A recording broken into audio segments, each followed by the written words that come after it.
welcome to a new episode of the HLTB podcast. We are finally on season 3, and I'm your host, Paula, accompanied by our new host, Abatage, a.k.a. Josh. Hello, I'm Abatage. What's up, everybody? We are very happy to have you here. So as you've realized by now, this is a new season of the podcast. Rick and Alex have bid goodbye, but this doesn't mean the end. This is just a new beginning. We have a new format-ish. More on that later. Ish. As you notice, we have your host, but that also means that we are more open for community input, like questions, topic, guests, etc. As always, our email is HLTBpodcast@gmail.com. Mm-hmm. That is it, right? Yep. And you can reach out. Out to us via Discord. So, first on the agenda, we have some introductions to the new member of the podcast and the old two. So, Abatage, tell us about you a little bit. Yeah, well, some people may know me as the fantasy critic guy who is always trying to get people to sign up and take part and do that kind of thing and kind of coach the league through. But if you don't know me, then that's kind of where you can find me on the Discord until now. But I basically have been on Hell on to Beat for a while. Like a lot of people, I've been on a lot longer than I've been kind of partaking in the community and that kind of thing. I think I joined up pretty soon after the site was started, but then didn't really look at it for a few years. So yeah, but nowadays I love it just as much as everyone else, and I love all the people that we've met and got to play games with and hung out with and that kind of thing. But yeah, as this is perhaps the first time some people are hearing from me, yeah. I thought we'd go through kind of what we're into, that sort of thing. So yeah, I mostly have always played PC games on PC, obviously, but Windows specifically, and like Commodore 64 and that kind of thing, because I'm an old man and I played games in the 80s. And yeah, it's been a while. And I pretty much always PC's been my main platform, but then I've had consoles every now and then as well, as you know, when I've been fortunate enough to have them. Because I think if you have more than one platform, you're probably doing all right. Like quite lucky. A lot of people only have the choice of one. But most of the time it's been PlayStations other than PC. And just very recently I got my first Xbox and have been playing through some Xbox exclusives and that sort of thing that I missed out on from when they were new back in the day. But yeah, I've also got a Vita, but I really like it, but I just kind of don't use handhelds very much these days because I used to commute for work and that kind of thing, but these days I'm at home all the time at my desk, so I tend to just stick to my consoles and my PC if I'm playing something. Yeah, when I'm playing something, the kind of games that I do enjoy are typically things like very narrative or story-driven games, like things with, if it's got a heavy story, or not necessarily heavy, but a well-told story and a well-written story, I tend to like that because I like the whole storytelling aspect of games as the medium, as a way to tell stories that are then interactive and that sort of thing. But I tend to play a lot of open world games, even though I know people roll their eyes. And, you know, there are problems with open world games that I fully understand, but I enjoy nonetheless. I pretty much have played first-person shooters forever because one of my favorite games back in the day when I was in school was like Doom and Quake, and the first multiplayer game I played was, I think, one of the Dooms online over dial-up with some friends and that sort of thing. I also really like twin-stick shooters, so like top-down kind of thumb-burning action games. And then like, yeah, third-person action shooters and RTSs, point-and-clicks, puzzle games, those sorts of things. I also am a huge fan of like racing games and fighting games, but I'm kind of really bad at them. So they're the kind of games I play on easy and like very easy, and never play multiplayer because I just get completely destroyed. Sad. Yeah. But I just really enjoy them anyway, so I like to play them. I also I like to think that not to be negative, but you can tell a lot about someone by what they don't like. So the kind of games I don't like are pretty much any platformer, and I'm speaking very generally. There are some that I like, but typically if I look at a game and it's a platformer, I'm like, moving on. I'm not big on like JRPG turn-based type stuff, which I know a lot of people are, but I've tried playing Final Fantasy games and I've never finished one. And I've tried playing other similar type of games, but I've never really finished one because I just can't get into them. and then these days, kind of anything Nintendo first party, I know it's going to disappoint lots of people, but if you already know me from the forum, you should know this anyway.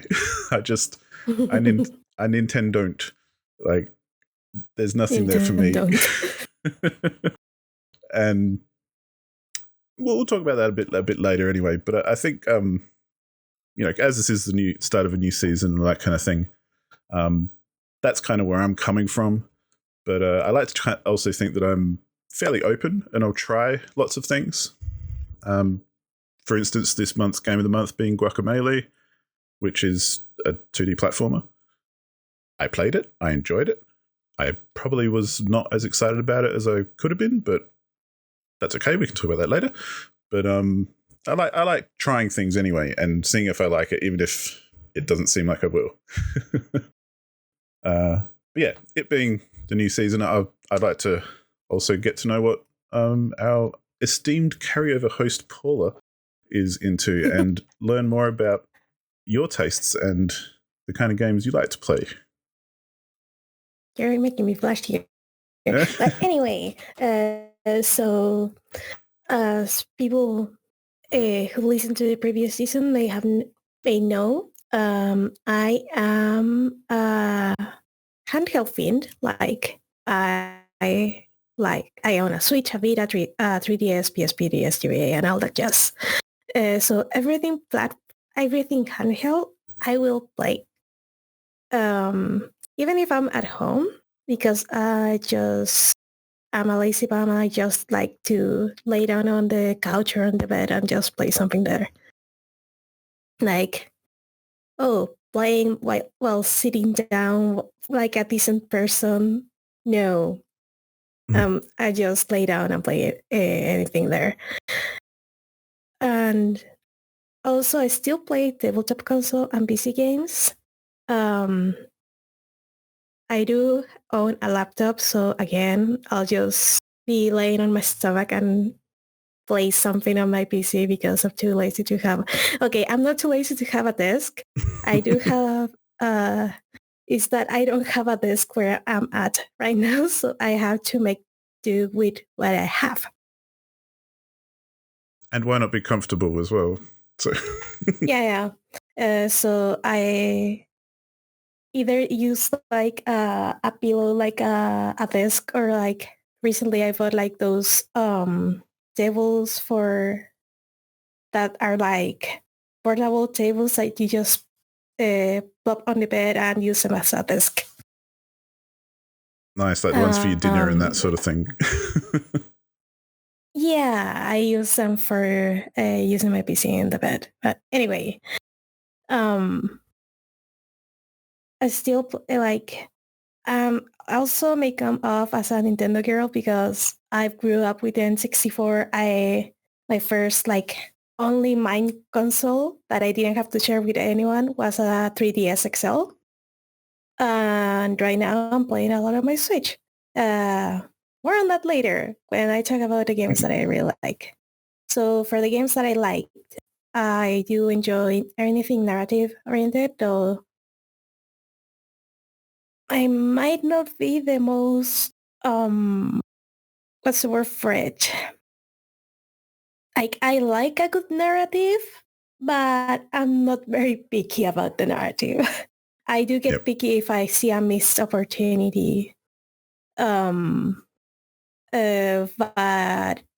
sometimes I just want to like turn off my brain or like get away from the world, and whatever narrative is just good enough.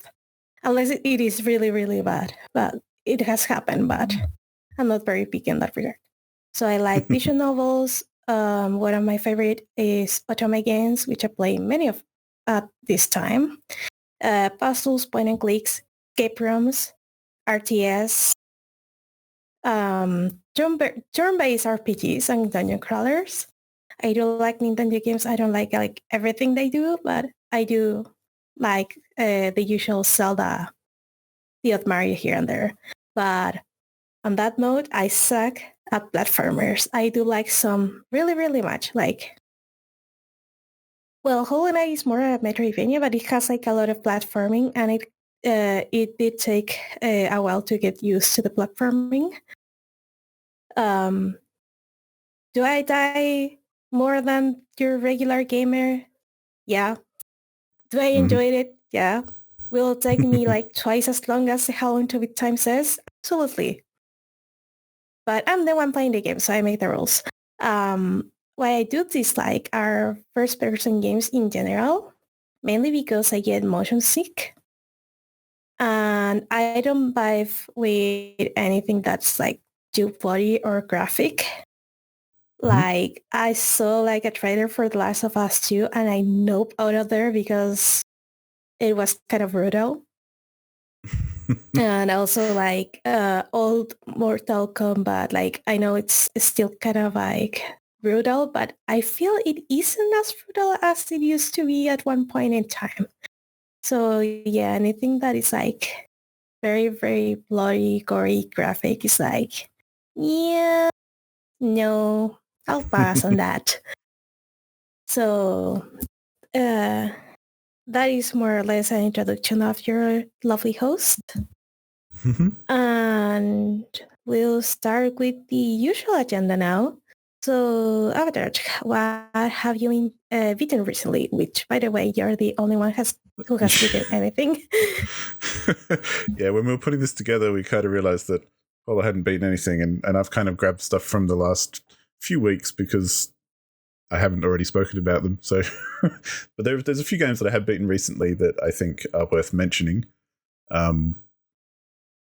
For various reasons, but the first one the biggest one I beat probably was The Surge, which I don't know if you remember, but it's an old, they've already got a Surge 2.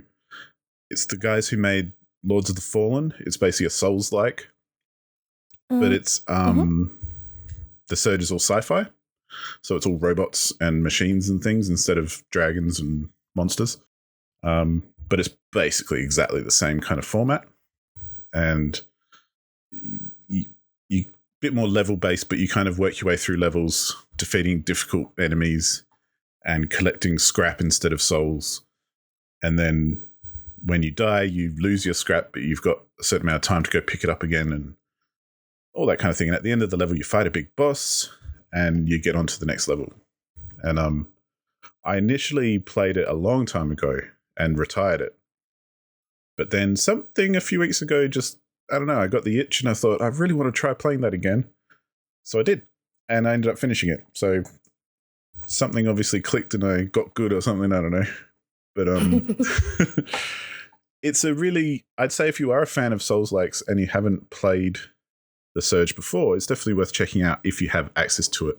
And it's probably quite cheap these days, I would imagine, because it's fairly old. And like I said, there's already a sequel. It's probably on like Game Pass or PlayStation Plus or all that kind of stuff as well.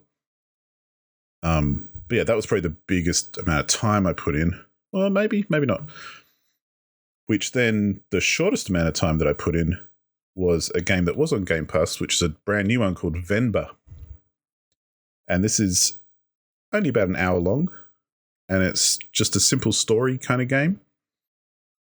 And it's about a Indian family who have immigrated to America, I think, or Canada. Sorry for confusing the two, but I can't remember. Somewhere in North America, put it that way. And so it's basically a mum and dad. In the same page. Yeah. It's an Indian mum and dad who have come with their child to America, and it's about their story trying to fit in, and then basically growing up and living there and working, and their child growing up in a different culture and all that kind of thing.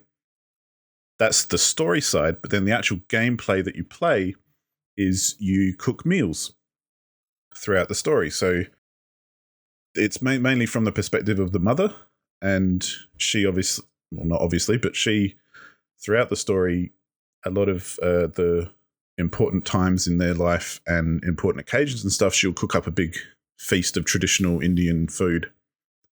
And that's when you get to come in and you get basically a screen with ingredients and things, very kind of not quite cook, serve, delicious, but almost. And you put your ingredients together, and you've got an old recipe book from her mother, which is a bit incomplete because there's bits rubbed out and there's pages missing and stuff. So you've got to kind of put the puzzle together of what to cook in what order and what amounts.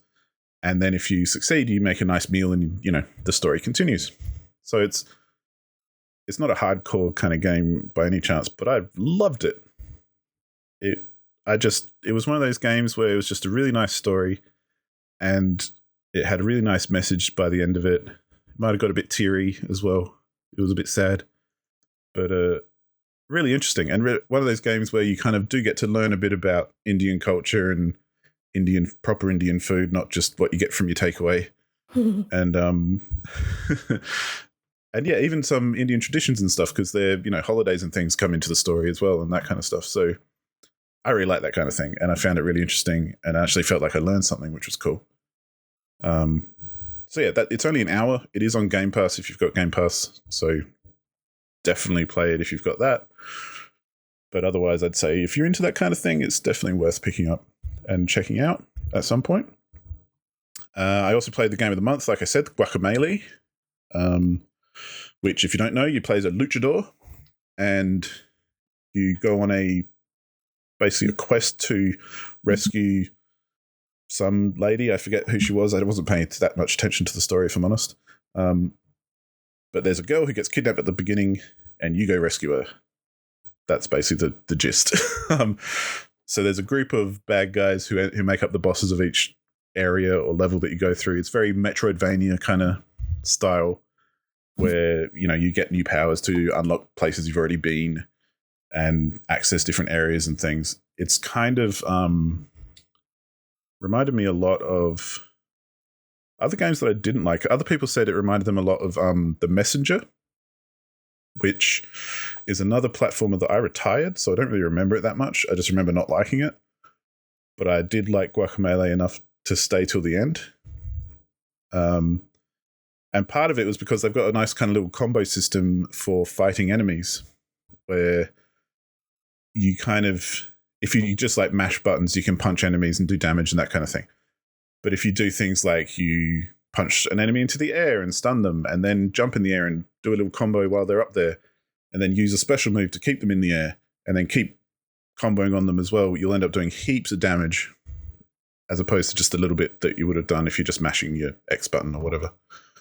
I'm looking at a trailer for Guacamelee, and like the art style, it kind of reminds me of Samurai Jack in a way, like those lineless, polygonal amalgamations of monsters that you have in screen. It's really reminiscent of that, but it has like a different spin on it, obviously, because different culture. Yeah. Well, and one of the things I really actually did like about it was the art. And I think I played the Super Turbo Championship Edition because that's what I had. But apparently that's got some updated graphics, so it might be a little bit better than, or a little bit nicer than the original. But I think the animations and the overall theming of it all is, the overall aesthetic, I guess, is a large part of what I liked about it. And yeah, so I ended up being about 50-50 on it anyway, because there are some sections of platforming that you can't avoid where you have to like clear a whole room with a whole bunch of difficult moves. The combat, while fun, is actually quite easy until they then throw you like 50 enemies at you all at once, and then you just get stun locked because everyone's trying to hit you. And so it can be kind of frustrating in parts, but I think whenever I play a platformer and finish it, that's a really big compliment for that platformer. Because, as I said at the top, I'm not a fan. And even really good platformers like, you know, the game Celeste, I think was a game of the month a while ago. It was. Highly regarded. Yes, very well regarded. Everyone loves it. I retired it really quick. Oh my God. Because the gameplay just frustrated the hell out of me. And I'll be the first one to admit maybe I'm just terrible at them, at platforming games, so that's why I don't like them. But hey, that's why I don't like them. Whereas Celeste I can appreciate as being a good game, like it's well made, the controls are responsive, the art's good, all that kind of stuff. But I still didn't like it. So my final thought on Guacamelee is basically, hey, I finished it, so it must be interesting enough, and short enough though as well, because it was only like 5.5 hours or something. So if it was a 10-hour game, I might have retired it. But as a 5-hour game, I'm like, yeah, I can do this. That's fine. Yeah. I'm looking at it on Steam, and also it is on sale for the next 4 hours. So I might as well jump into that bandwagon while it's there. Well, and this is the kind of game as well that it's been around for a while, and I imagine a lot of people, if you've bought some Humble bundles back in the day and that kind of stuff, you would have possibly picked up this game. Like I've got 2 versions of it in my library that I know came from bundles, and so that's why I ended up playing it anyway, because I don't know if I would have picked it up otherwise. So yeah, it's one of those just been around for a while, but well respected as well. And I know there's a sequel as well if you do really get into it. I think June's playing it at the moment as a follow-on from Game of the Month. So check out the Discord, I guess, if you want to find some more opinions on that one. But, well, my next game that I finished, which I've probably spent about a year playing it on and off, even though it was maybe 80 hours total or something like that, is Tom Clancy's Ghost Recon Breakpoint, which is a long name for a long game. And if anyone remembers Tom Clancy's Ghost Recon Wildlands, which came before this, it's basically the same thing, just on a different map. And what this is a third-person military shooter thing, because it's a Tom Clancy game. But there's basically a big open world and a whole bunch of like bases and checkpoints and all these sorts of things around that you have to kind of fight enemies at and get new weapons and gear and all that kind of thing. But it's built to be kind of a 4-player co-op game. Although if you play it solo like I did, you end up with 3 AI colleagues, I guess, as you work through the game. And I was talking to a friend of mine who played this game as well and also played the previous one. And we both really liked Wildlands, which is why I ended up getting Breakpoint. But we were both talking about it and we both agreed that it's a crap game, because it is. But it's actually quite enjoyable if you like big open worldy optional things. And because it's a AAA game, so it's well made, but it's crap because it's just boring and there's really not much to do. And the quests are kind of, I don't even know what the story is. I just went and killed the guy with the icon above his head kind of thing. But I would never recommend this game because it is kind of just a big open world puddle of nothing. But if you like that, and if you want to watch a movie and go collect some crap in an open world at the same time, like I did, it's a good game for that, because you can kind of ignore it while you're playing it kind of thing. Which isn't really a compliment. But I kind of wonder like why people do that. Like, hey, this game is crap and I'm playing it anyway because I'm going to want to do something while I watch a movie. I'm like, I just watch a movie or I just play the game. I can't do both to save my life. It's all about switching off that brain. For me anyway. I do enjoy games that I can play while I'm doing something else, or if I don't want to pay attention to it for 2 seconds, I can just look away and ignore it, and nothing's going to happen. Like, to put it another way, I like playing those like farming simulator games. I put hundreds of hours into those because I'll load them up and then I'll leave them running all day because it helps your crops grow.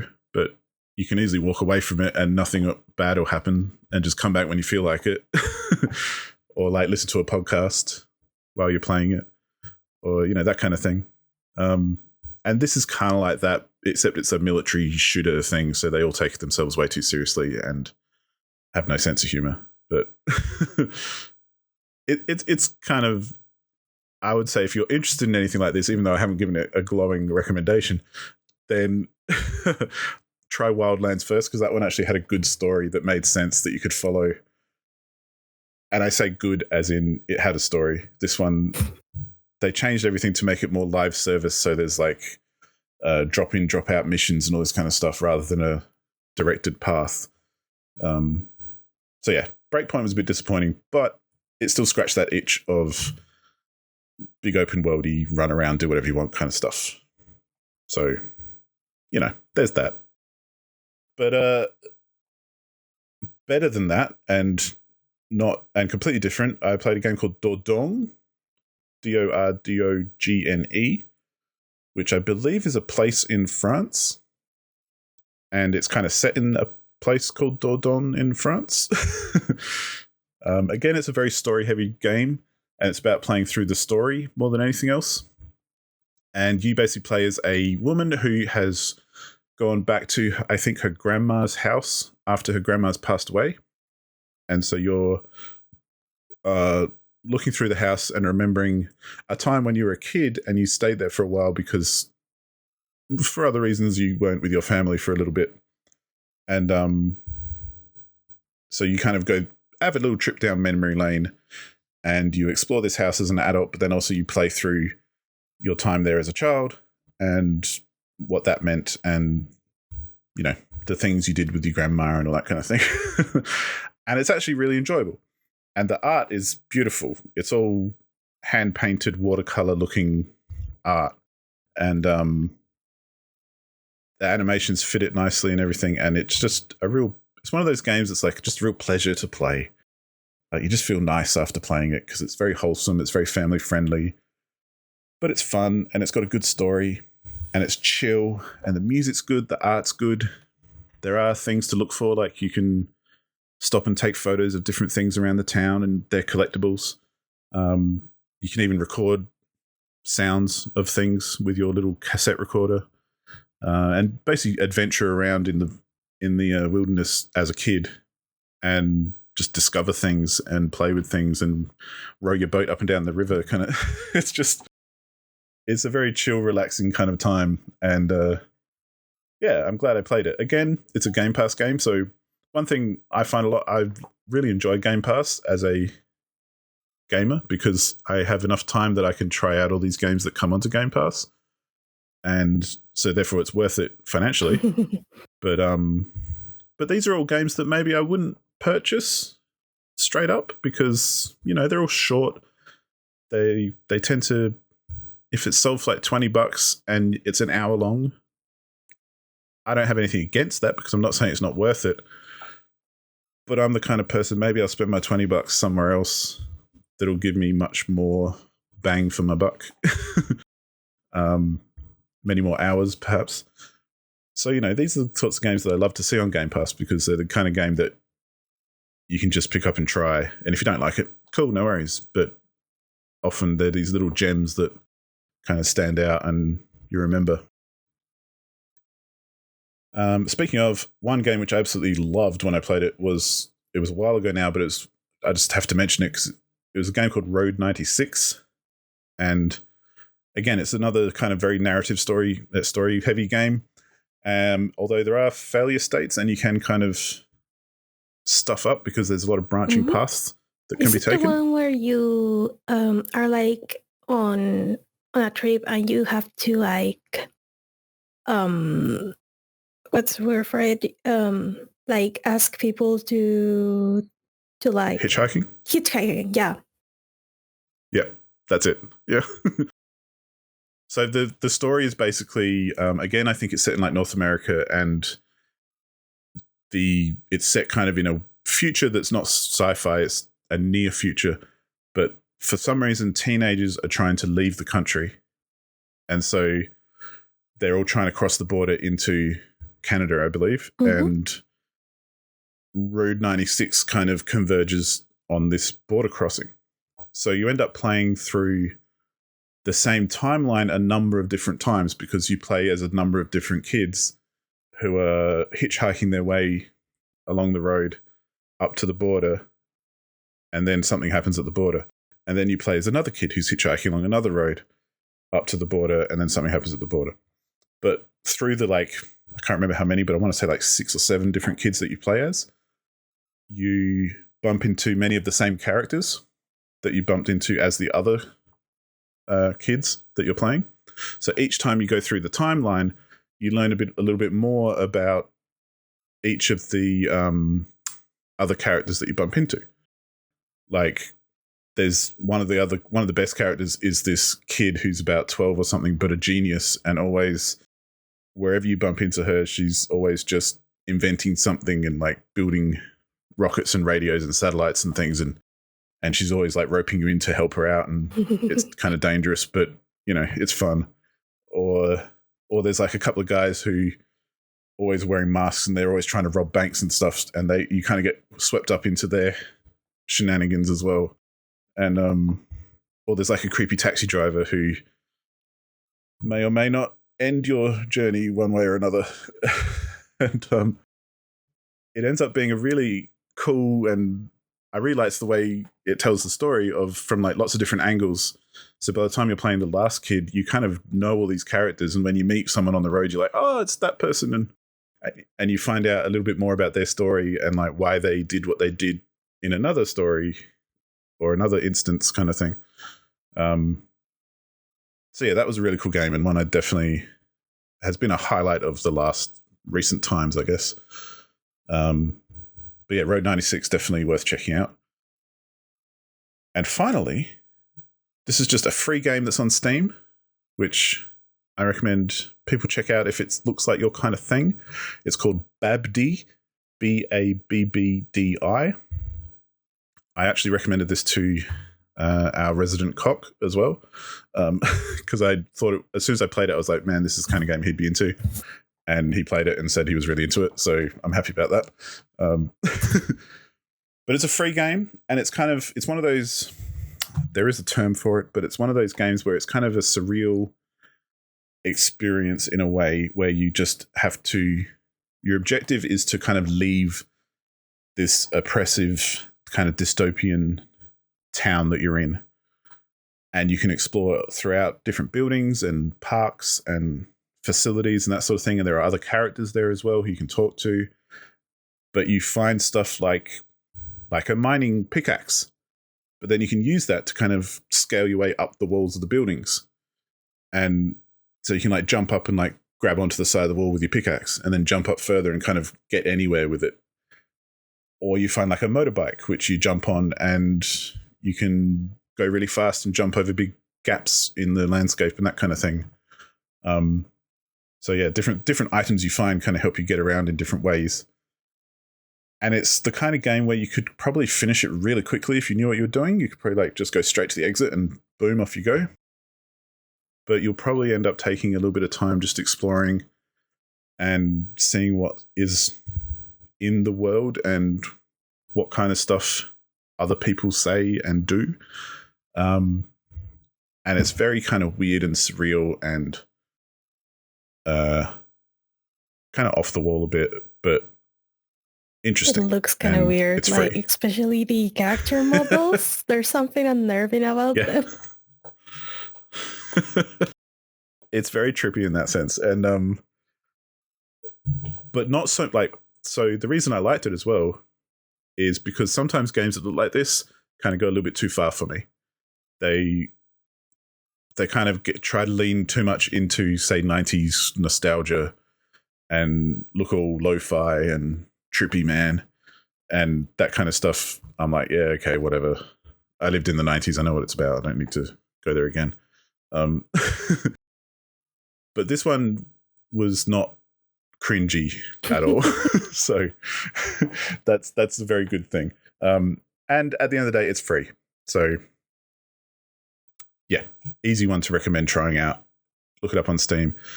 It should pretty much run on anything, I think. It's a fairly straightforward game. But yeah, that's BABBDI, and that's pretty much where I'm going to stop talking about what I've been playing. Although, just looking at our list, I've only got one retirement as on the from recent times as well, and Paula doesn't have any. So roll along, keep talking. So I'll hand it over in a sec. Again, a Game Pass game, but a big game. I started playing Wolong Fallen Dynasty, which came out recently, and it's like I want to say Chinese, but please don't crucify me if it's Japanese. I can't remember. But it's a Souls-like, essentially. But it's all martial arts and traditional kind of Dynasty Warriors style era and theming and stuff. So a little bit like Sekiro, I'd guess, and that sort of thing. I haven't played Sekiro, but it looks kind of that sort of same culture and genre, or similar at least. And I played it up to the very first boss, who's probably only the tutorial boss, and just got my ass handed to me over and over and over again. and I was kind of disappointed because I was really enjoying the combat and learning how to play the game and getting into the language of the game and that kind of thing. And it's very much a Souls-like. It's the same kind of format. And it's meant to be hard as nails and all that kind of thing. But then the first boss, the last bit I played, I ended up spending like an hour playing this one boss, which again, for the amount of time I'm willing to spend on a single boss, that's a big compliment to the game, because I would have given up way earlier on many other games. But it was one of those things. It took me half an hour to get his health bar down, and then I find out there's a whole nother stage to him, and I'm like, oh man. and then I get through that stage, and then I find out there's another stage. Oh my god, I hate that so much. Like, this is the tutorial boss. Like, can you just go easy for a second? Like, I need some more time to get good and build up my powers and stuff. Like, it is a tutorial boss. Why does it have like, this is not even my final form moments? Exactly. But, well, the good thing about it is that the combat in Wolong was very satisfying, which is why I was a bit disappointed, because there's a lot of like parrying and timing based inputs and combos and things that you've got to do. And so it's very fighting game style fighting, which I'm not the best at, but I do enjoy, because if you pull something off, you feel like you're, Bruce Lee for a moment. But yeah, it got too hard, and I'm not too proud to say that I gave up because it was too hard. But it seems like a nice game.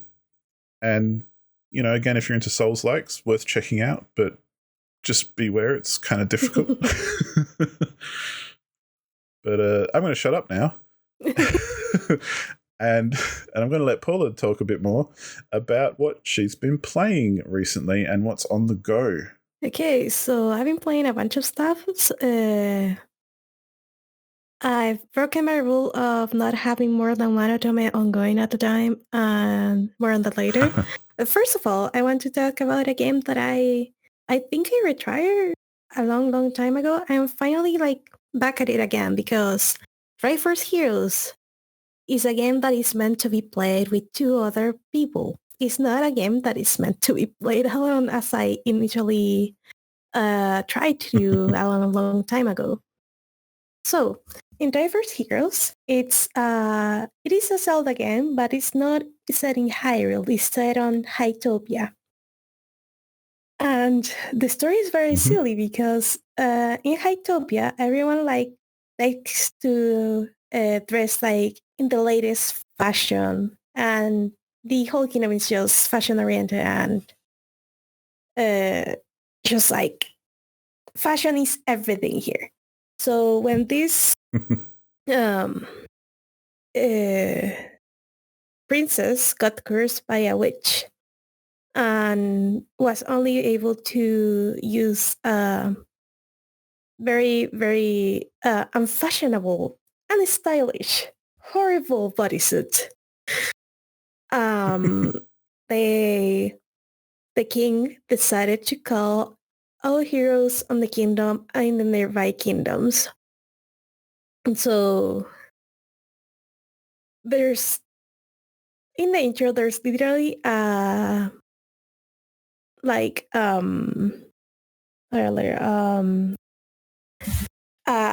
word saying, okay, so you have pointy ears, stylish sideburns, and like your hair swooped to the side. Then you might just be the diverse hero we're looking for. And everybody's so mean in this kingdom also, because like I went with the basic ass outfit that I was given like for being a hero from an stylish kingdom. And everyone said like, hey, you look like a hero by your face, but what the hell are you wearing, honey? And I got like chastised a little bit because of that. Got finally the hero's clothes after faffing around the city, and finally got to the kind of like portal you go through to get to the draftlands, I think they're called, which is pretty much every area you actually do combat and puzzling and hero stuff in. So I'm playing this game with my boyfriend and his brother, and we've been having a good time. We've cleared the first of, I think there are 8 zones. We went through the Goodlands. We have to learn to actually work as a team here, because my boyfriend kept demonstrating how we could lose health as a group, because in this game you all share a health bar, or like you all share hearts, because sharing is caring according to the game. And you're able to pick an outfit, because before going to the mission, different outfits has different effects. Right now we have the basic hero outfit. But for example, if you go with I don't remember it, but it's pretty much the princess outfit, you get extra health for your group. And if you get like an outfit that has no boots, you can just ignore ice physics, which is the best thing ever, as I remember it to be. And stuff like that, generally. So there is like a main mechanic in this game, which is being able to like make a totem when a player grabs another player and then the next player grabs the other players.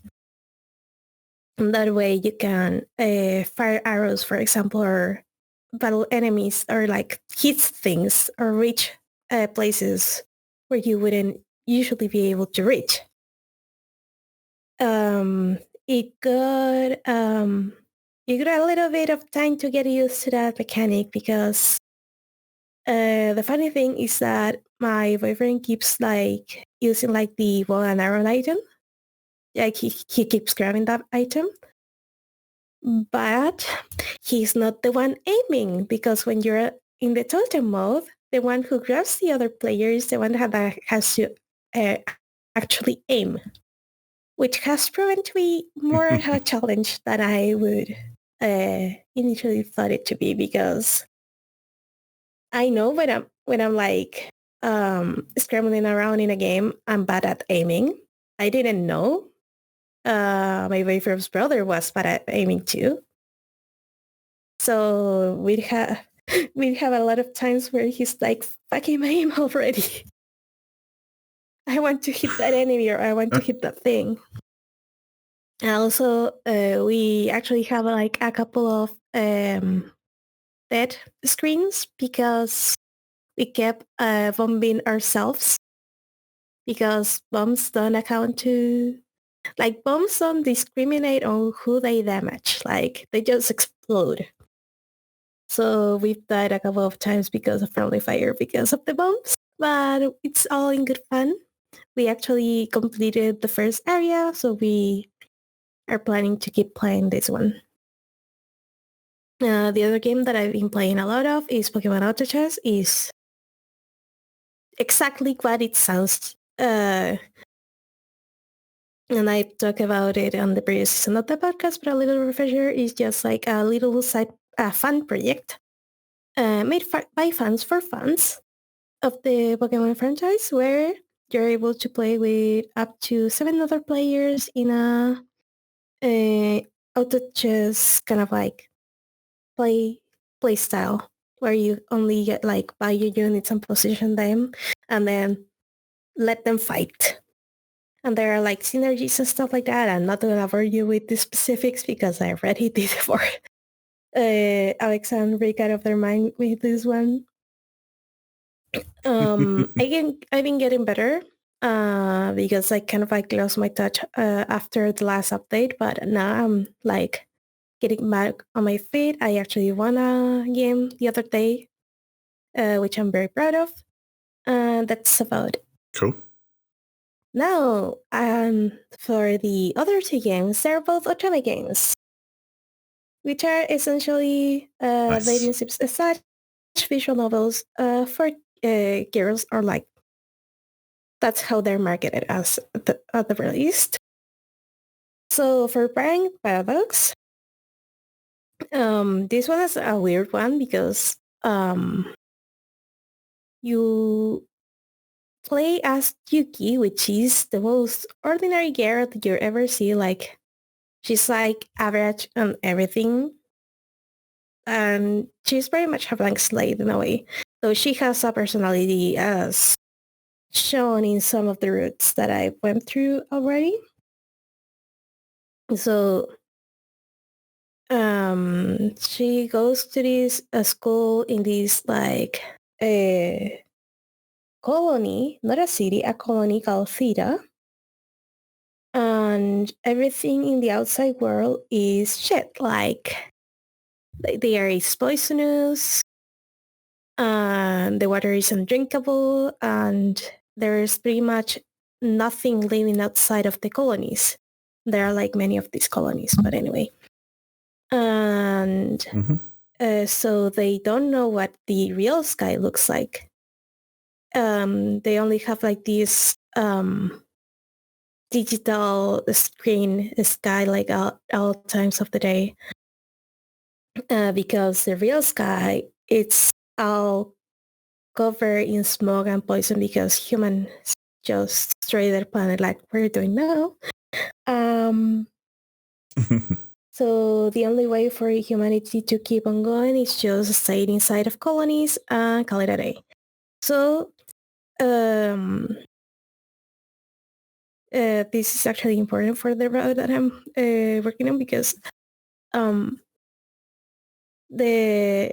something happened, and Yuki discovered the existence of both vectors, which are monsters, which attack the colonies, and heroes, aka magical girls. You're not gonna tell me they're not magical girls, which each of them have like super strength, agility, and all that jazz, but each have a special ability. These magical girls happen to actually be boys that change their form to magical girls when they transform to Battle for the Dynasties. So far, I'm in the fourth route. They just say, this is how things are. This is a side effect or of getting our powers. We actually don't know why do we turn into girls, and there's actually literally zero advantage of being a girl in combat. Like, it doesn't matter. So it's like, why? The designs are cute though. And it's really funny, like I think the idea of doing it that way is that the protagonist has an excuse of not immediately being able to find the girls like outside of combat to talk with them. And when she discovers this guy she's been talking to is actually her comrade when it comes to battle, is an actual surprise to her. And also like a mind blow because like she's always like, but you are you trying to how the fuck does it work? But anyway. So far I finished 3 routes and I'm on my 4th route. This game has 9 routes, so good luck me. Nice. So the first route was Mihaya's. It was like very basic story-wise. Like the character had a lot going on for them. I'm gonna give them that, which was very interesting. But the ending was kind of abrupt. Like I thought the story would keep going after the credits. Like in most Otome games, like they give you like an extra scene of how everything turned out to be like after the credits. No, you don't get that. So whatever. And I did really like the route what it lasted. I'm trying to think of no, I'm not gonna be like super spoilery, but anyway. Then you go to and this one turns into Mihaya turns into Mocha. Every girl has like their code name, a.k.a. Her ability is called Sap. I didn't catch how her ability was named on Japanese, but she pretty much takes the life energy of enemies and is able to like gain some abilities from them. I don't know what her side effect is from using her powers too much because that didn't get into play into this route. But I do know Kamui's side effect because Kamui's turned into Senna, which has the power of foresight. That means she's able to look into a specific time in the future and just see what's going on or what's going to happen. She usually has like 100% like accuracy rate to her fortellings, but things happen, so she isn't as accurate during her route a little bit. So her side effect of using her powers too much is memory loss. Like it's appropriate. Yeah, this one is appropriate. Because the next one is not, but she gets memory loss from using her powers too much, and it's kind of heartbreaking, not gonna lie, because they use it like on full effect on some of her bad endings.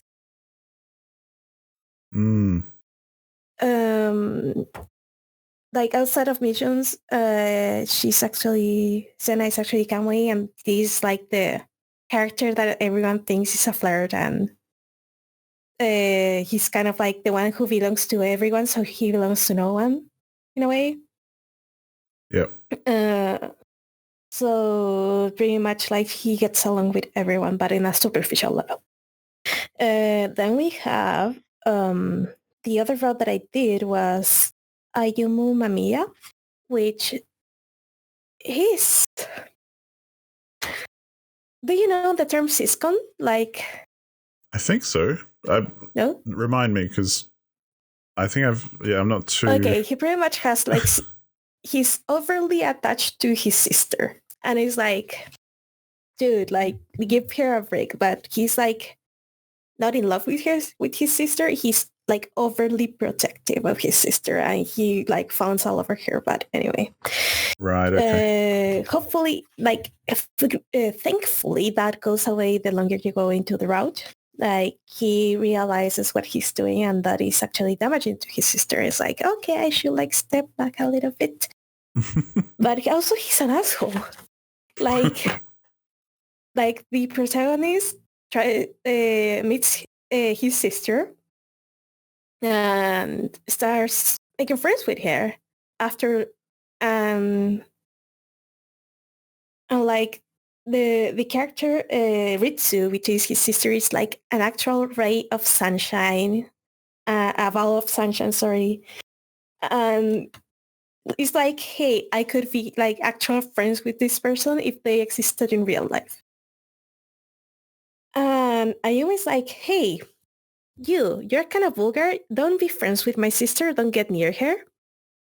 And the protagonist just calls him on his bullshit all the time. And I love that. Because it's like, hey, I decided who I want to be friends with. So back off, you creep. And That's satisfying. It goes to a point that they are actually fighting each other during a mission because Ayumu is actually Haruka who has fire powers.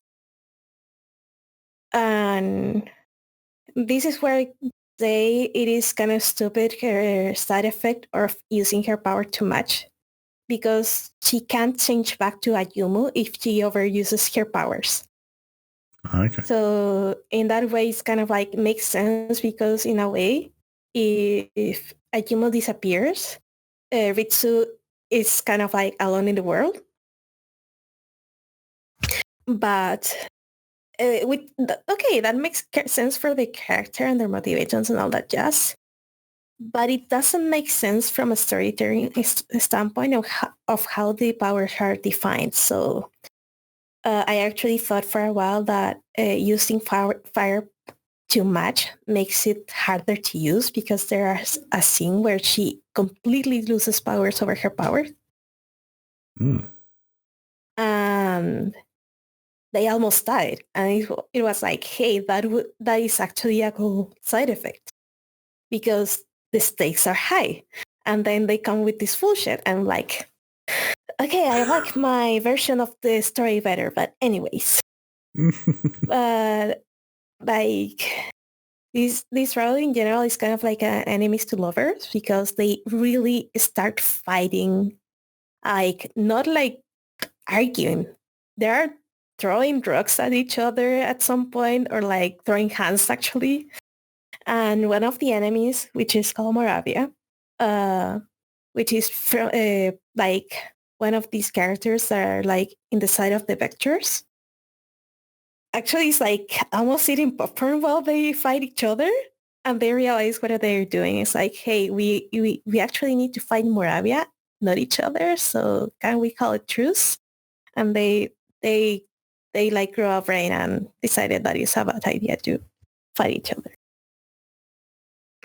So in this route, we also get more of the origins of the Blooms. The Blooms are like the super girls. Because it seems like Ayumo's parents were doing like some research. They're like researchers and they're like, and this is kind of like they were bastards because they actually married each other and had kids to make them test subjects to experiment with them from the womb, pretty much. And this was messed up to a whole other level. Just a bit, yeah. Yeah, and they were born with these powers, like because they did something to their DNA while they were still developing.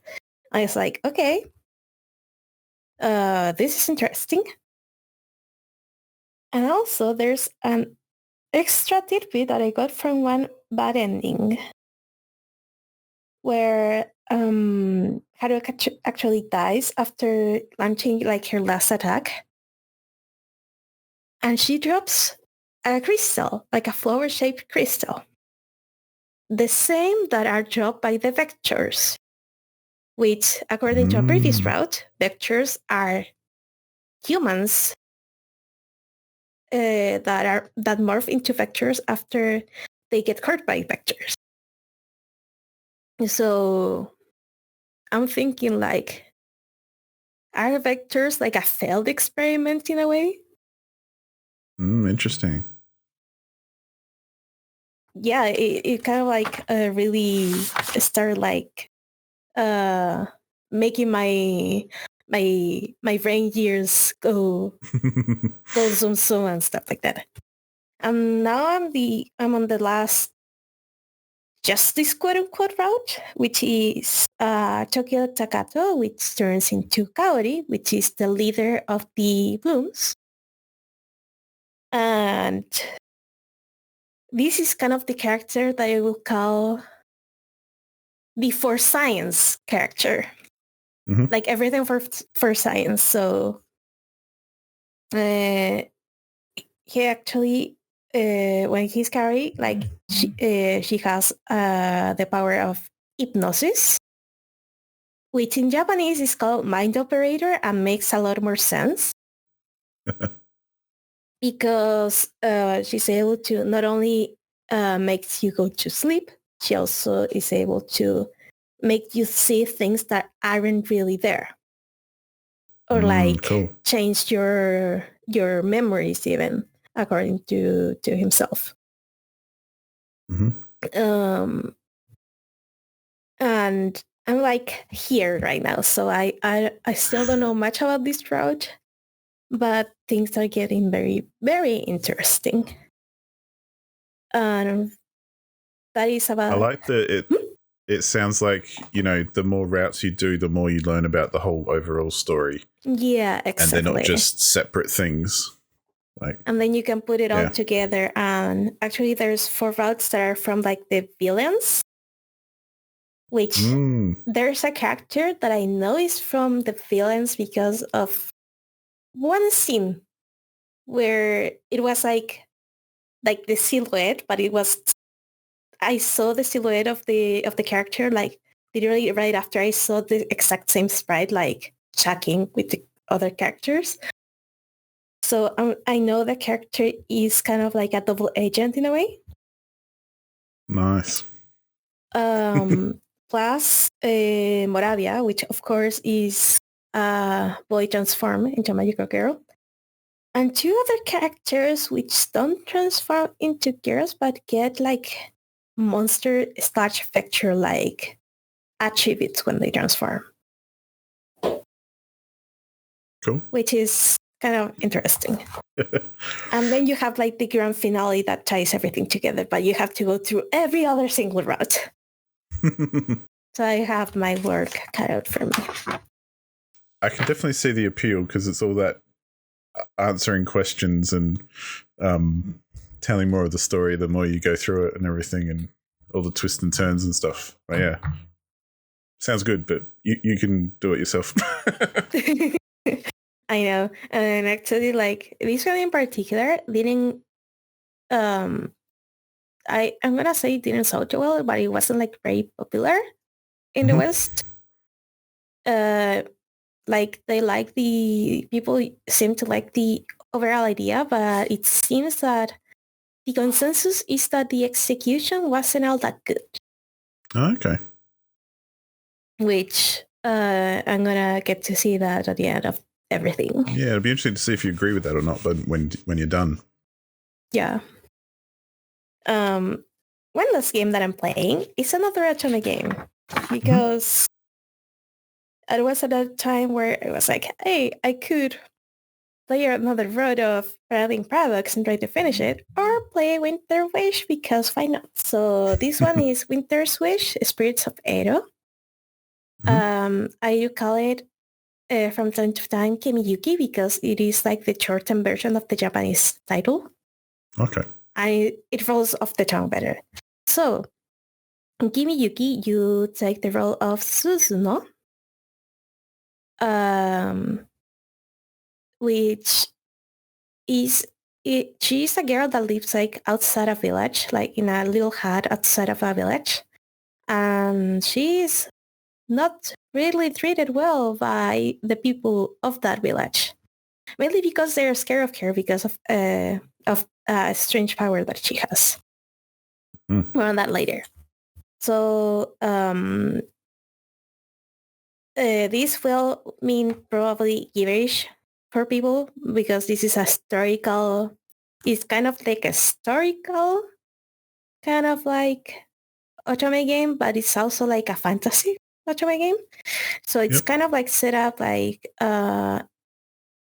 which it doesn't mean much to me, but the 11th year of the Kyoho era, like over 100 years have passed since the Tokugawa family came into power. So the Do you thing know with are they real people, or is that just part of it? Are they real kind of people, do you know, on eras, or are they part of the story? Tokugawa kind of rings a bell. I didn't actually check, but I think Tokugawa is kind of like real, but everything like surrounding everything else is not real. Okay, cool. Yeah, that makes sense. Yeah. So Susuno has the power to see what she calls threats. So she sees threads like wrap around every person's neck, and she, depending on the color, is like the emotions they're feeling. So yellow, it's like the person is on guard. Red is that the person is angry. And you never want the threads to turn black because that means that death is looming over that person. And it also represents the negative feelings. Like when people are overwhelmed by bad feelings, their threads turn black. Mm-hmm. So out of nowhere, like she was just minding her business. She also gets like deliveries from the village only because they promised her father before he passed away that he would give her food. They would like provide for her when he wasn't there anymore. Mm-hmm. So there's this character that just arrived one day called Tomamari Takamura, who said, "Hey, the shogunate kind of wants you in because they know that you have powers, and pretty much we come to fetch you." That is pretty much it. And he's part of the Oniwaban, which are special shogun forces.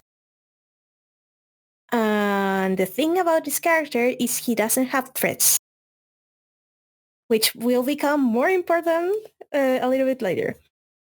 So cool. He's a samurai as well as Kunitaka Tojo, who is another samurai, and they came together to fetch her.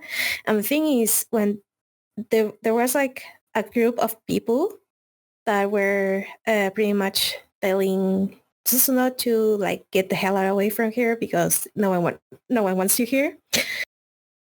And suddenly all their threats became black and a monster appeared out of nowhere.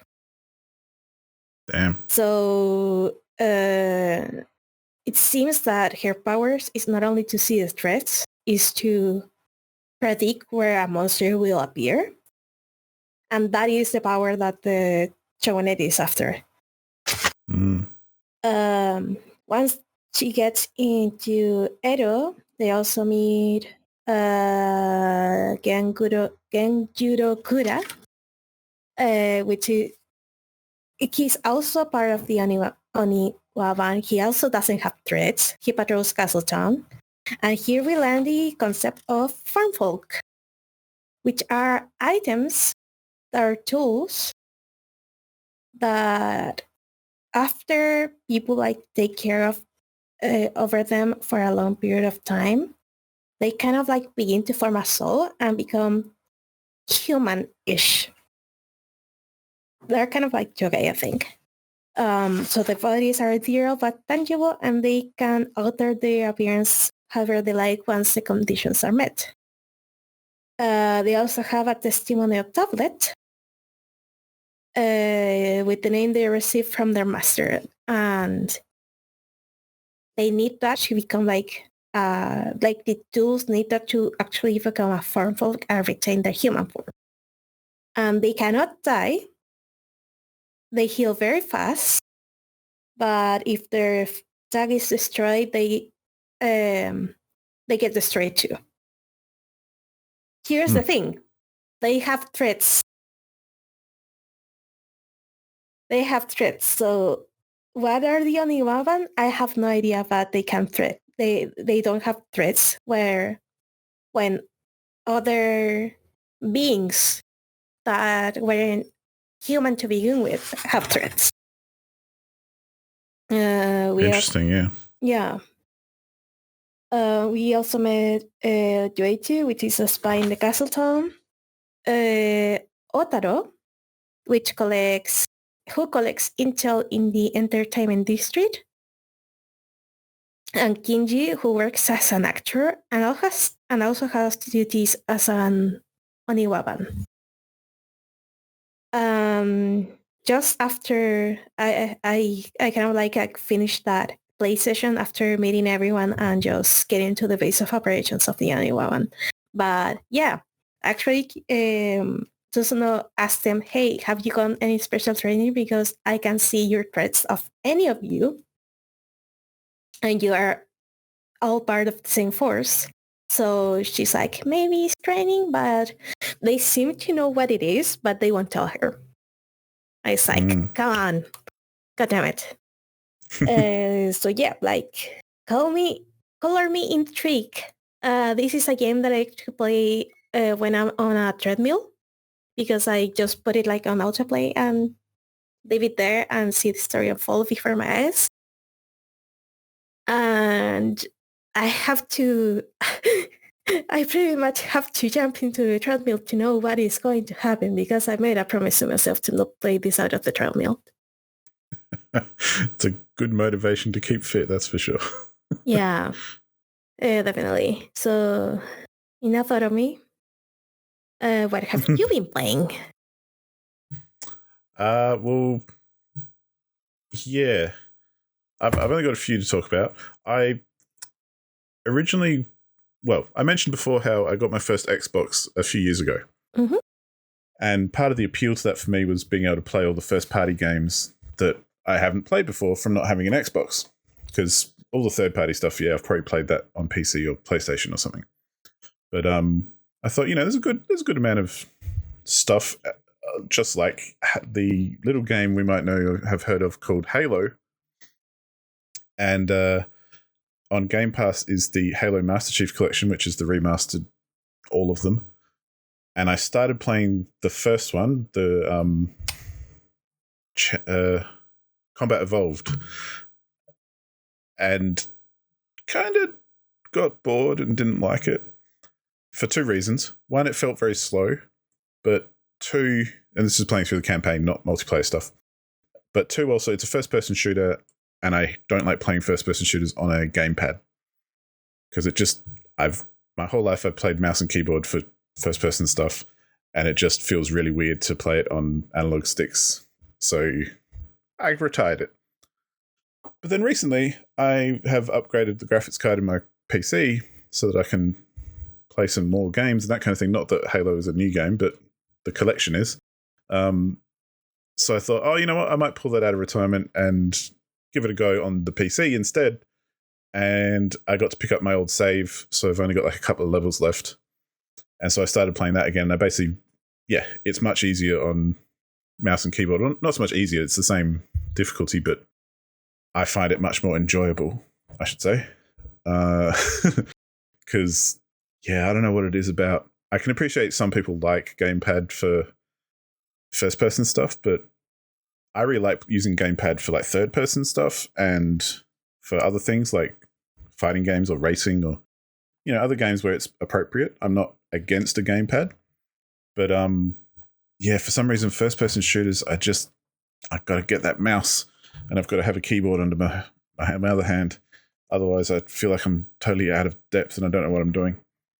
I'm still not sold on Halo yet, but I'm going to finish this game and at least start the next one and then see how I feel before committing to like all 6 or however many there are of them. I can definitely appreciate, though, why they got big back in the day, especially as like one of the first games to really do first-person shooter multiplayer well on a console. Because as much as there was heaps on PC, consoles took a while to catch up, which is fair enough because they're just different beasts. So I appreciate that it's a bit out of date now. It's a little bit slow. There are some levels where you're just like, come on, let's finish it. But I can kind of, it's nice to kind of play through something that I've always heard of but never really looked at that hard. As much as, it's not blowing my mind. But, it's better on PC, so I'll probably finish it now. So I've been playing that a bit. I've also been playing on PlayStation a game called Endling, Extinction is Forever. And this is a game where you play as a fox with some fox cubs, and you try and survive in a environment that's getting more and more polluted and impacted by humans. So you start off the game, you're a fox in a den with your cubs, and you've got 4 cubs, and you take it day by day, and you go out and you start looking for food. So you can find little mice to hunt, or bushes with fruits and things to bring back to your cubs and feed them. But the further you go, the more you start noticing humans and their kind of stuff, like they've built fences and things that block off parts of the map to you. And the further out you go, there's like big warehouses and stuff that have taken over the landscape, and like factories and things. And the humans will put down traps in certain areas to try and catch you and that sort of stuff. Or the water might be really polluted and things, so you can't fish there anymore. And the more you play through it, the kind of more you get into the dirty, polluted human areas. And you've basically got to try and feed your cubs all every day, otherwise they end up literally dying. And it's quite sad. But you also are trying to find more food and explore more areas and, just survive. And I haven't got far enough to see how it ends, but it's very much you're up against it. And you not only have to deal with humans, but there's other like predators and things that you have to kind of try and avoid and that sort of thing. And yeah, it's an interesting game. I haven't got far enough yet to really know what the point is, other than just pollution and environment and that sort of stuff. Like I guess instead of saying what the point is, I should say where the story's going. Like, other than just surviving through until the credits, there's got to be a payoff at some point, I think, where perhaps you might manage to find a nicer area to move to, or the humans leave and you get to retake the land or something. That would be cool. But not there yet, so not sure. But it's a fun little game, and it's, again, a very kind of chill game, but kind of interesting. Like, you keep discovering new things and finding new areas, and yeah, it's good fun to play through. But yeah. On top of that, I just today, in fact, started playing through Wolfenstein: The New Order, which, of the new Wolfenstein games, you know how there's like the new Doom games and there's the new Wolfenstein games? Mm-hmm. This is like it came out after the first one, but it's not like a full game. It's like a shorter, kind of almost like an expansion pack, but not. It's a standalone thing. But I just never got around to playing it, and I just felt like playing a shooter and shooting some robot Nazis. So I fired it up and I got exactly what I wanted. It's very Wolfenstein, and they're lots of fun. And the thing I love about these new Wolfenstein games is that, kind of like the new Doom games as well, I guess, they lean into the whole, this is a big, bombastic, over-the-top, stupid shooter. So you can dual wield every single weapon you pick up. You can dual wield shotguns. You can dual wield missile launchers, and you can, just do whatever you want, really. And it's very, I wouldn't say it's gory. It's not as gory as like Doom or something, but it's very visceral and satisfying to play, because, no one likes a Nazi, and especially a uber mech'd up Nazi. So, it seems like it's very much what you'd expect. It's a Wolfenstein game. I'm loving it, but I don't expect to be that surprised by what I'm going to find. I just expect to have a good time, like I do in every Wolfenstein game. Because then I also want to get onto Wolfenstein 2, which obviously comes after this one. And I thought, well, I'll play this one first and then get on to the next one. So that's the plan. And very finally, I have been playing another game called Mechabellum, which is it's an auto battler kind of game. It's in early access. It's basically you've got two sides on the map. You've got an opponent and then yourself, and you go through rounds, and each round you get a certain number of points that you can use to deploy your armies of mechs and other such types of dudes. It's very almost like mech warrior kind of themed. Like you can get big mechs, or you can get lots of little robot dudes, or you can get like flying jet drone things and stuff. And you basically, you play it each round. You play your points worth of armies that you add to your side. And then you hit go, and your army and their army battle it out automatically, just on their own. And depending on your composition and that sort of thing, obviously certain things are better than others, or not everything can shoot at air units. So you need some to shoot at air units if they've got air units. If they don't, then it's kind of pointless spending money on stuff that shoots at air units. All that kind of stuff. Like, so there's a whole lot of like rock, paper, scissors kind of balancing what you've got against what they've got.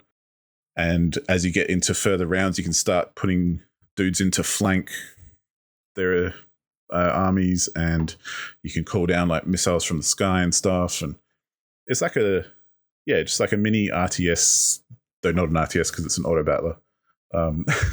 But it scratches that RTS itch, I think, because it's just lots of little armies on the screen fighting it out and looking pretty specky. But yeah, I haven't got heaps into that yet, but I've definitely enjoyed what I've played so far, and I'm looking forward to them updating it some more as well. But as for an early access game, it's pretty complete anyway, I think. I don't think they've got much left to do. It looks very interesting. Like, do you know what the makeup of the others' army is going to be like before you're able to pick your units, or? No. So it's like you've got two phases. You've got the fight phase and the setup phase. So at the start of the round, I'll go, okay, I'm going to put out these guys and these guys, and I've spent my 10 points, let's say. And you might have a different deck of options as well. So you pick like a commander who comes with a certain deck, really. It's basically a deck. And they'll pick their commander, which comes with a certain deck. And as you go through the game and you destroy other units, you get currency that you can then spend to unlock new units. So the whole time you don't know until you see it what they're doing as well. So you'll both deploy your units, but then until you hit go and the fight starts, you don't see what's on their side. So yeah, they might bring in something that totally counters what you've done, and you don't have until the next round to try and counter it back, kind of thing. So yeah, it keeps you on your toes in that sense, and it makes it interesting as well, because of the deck system and things, and you can unlock stuff as you go. So, and there are units that are definitely much, much worse at everything except one thing they're really good at. So there's like a hacking unit who can basically turn one of their units into yours. Ooh. So it just hacks them and takes them over. So that's really cool, but they're very weak and they take a little while to do that. So when you deploy them, you want to make sure that there's enough around them that's going to protect them and keep the enemy firing at someone else for long enough that they can hack the enemy and then take control of them. Or like there's really, really big mechs who have like flamethrowers and things. So they're really good against lots of little dudes, but they're quite bad against other big guys who have missiles and stuff to shoot down other big guys. So it's all about balancing that, and as you go through each round, trying to just counter what they're doing and also do something that they're not ready for. And yeah, it's a very tactical kind of little thing. It's good fun. It's it's pretty straightforward, but there's a lot to it if you really want to get stuck into it. You can start thinking really like a few rounds ahead if you want to. I think I may add this one to my wish list then, because it sounds very interesting. Yeah, I'd definitely check it out. I saw it a lot on YouTube, so it must have got popular somehow through someone, and that's how I got into it. But it's a well-made game as well. Like it's quality kind of stuff. So that's always good, especially for early access. But that's pretty much the new stuff I've been playing. I just as an aside, I'm always quote unquote playing loads of games. As in, if anyone's ever seen my How Long to Beat profile, which I doubt anyone has, but my playing list is like 70 games because if I've started it, it goes on to playing, and it doesn't come off until I either retire it or finish it. And that's just how I use my playing list. So if I still intend to play something, it'll be on my playing list, but I might not have picked it up for a few months, and then I'll come back to it later when I feel like it. Or, that's the kind of on and off kind of person I am when it comes to those sorts of games. But the ones I mentioned today are the ones that I'm kind of focusing on at the moment. So hopefully I'll get through them before too long. I have to say, like when you said, this game I started playing today, it kind of like glitched my brain out because where I'm at is 10 a.m. And I'm like, oh, are you playing so early? Oh, wait, you're in Australia. Never mind that. Yep. It's 11:30 p.m. here right now. That's our time difference. So yeah, that was much earlier today. Oh my God. But I think that's pretty much it for what we've got playing, and talk of specific games. But speaking of games in general and podcast games, we kind of had a chat about it and we decided not to do How Long to Beat the Game as the other guys did last season. Because we think, well, it might be time for a change and do something different, which we're still kind of talking about and thinking about. So we haven't got anything prepared for right now. But we'll definitely be doing something in the future. However, I have something that I'd like to challenge the community on. And so anyone listening this far and interested, I kind of have you seen those TikToks or YouTube videos where there's like a dude sitting on the side of the road with a big sign saying, "Change my mind"? Imagine that's me right now. And I'm going, I don't like Nintendo games. Change my mind.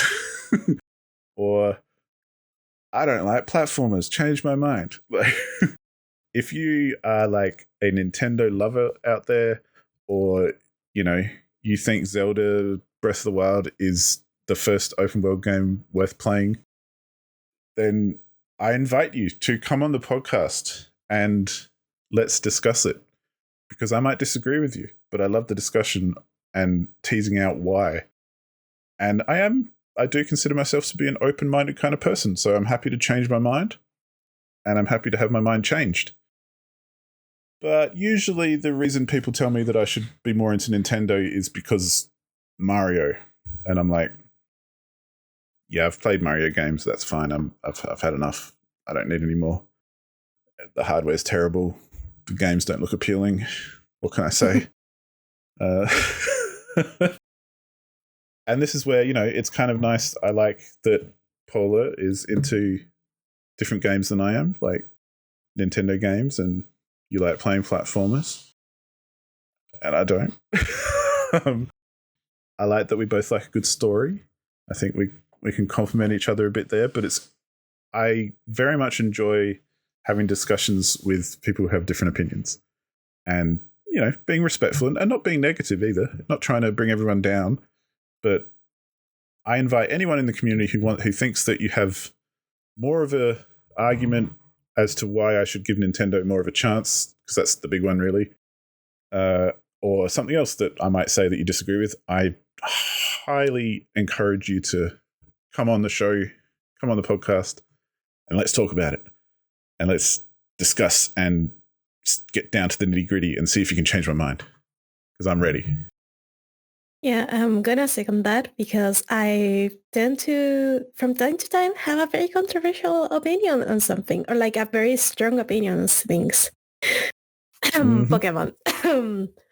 Persona 5. So if you are the kind of person that thinks Persona 5 is the best thing that happened to RPGs ever, or you have a case for the story, because I do have things to say about the story and the difficulty and the balancing and everything of the game, come and find me. I mean, come and try to change my mind. I'm also open to criticism. I'm open to people just telling me, hey, I'm making a case for this game because you are not giving it the proper chance it deserves. So yeah, that's absolutely. Yeah, that's the new thing that we wanted to bring up, for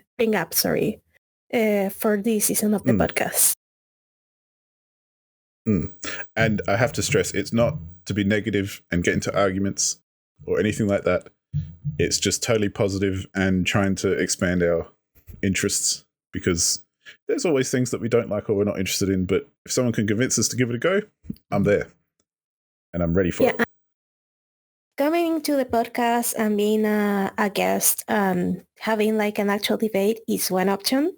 But if you either are not the one that likes to come into the podcast, or we can make it work because of time differences, because, well, understandable. You can also send us an email to HLTBpodcast@gmail.com. Leave a comment on the Discord, or just comment it up in the forums and tag us. Absolutely. And we'll talk about your comment like in the next episode. And as we said at the top of the episode as well, if there are any suggestions or questions or anything, just like, you know, we're figuring this out as we go a bit as well and seeing what works and what doesn't. So by all means, let us know, and we'd love to have everyone's input. So yeah, that would be it for the first episode of season 3 of the HLTB podcast. We'll have the new version of How Long to Beat the Game, maybe in a couple of episodes, ready to go. But for now, this has been Abatage and Paula. So bye-bye, everyone. Thank you very much. Bye-bye. See you on the next episode. Catch you next time.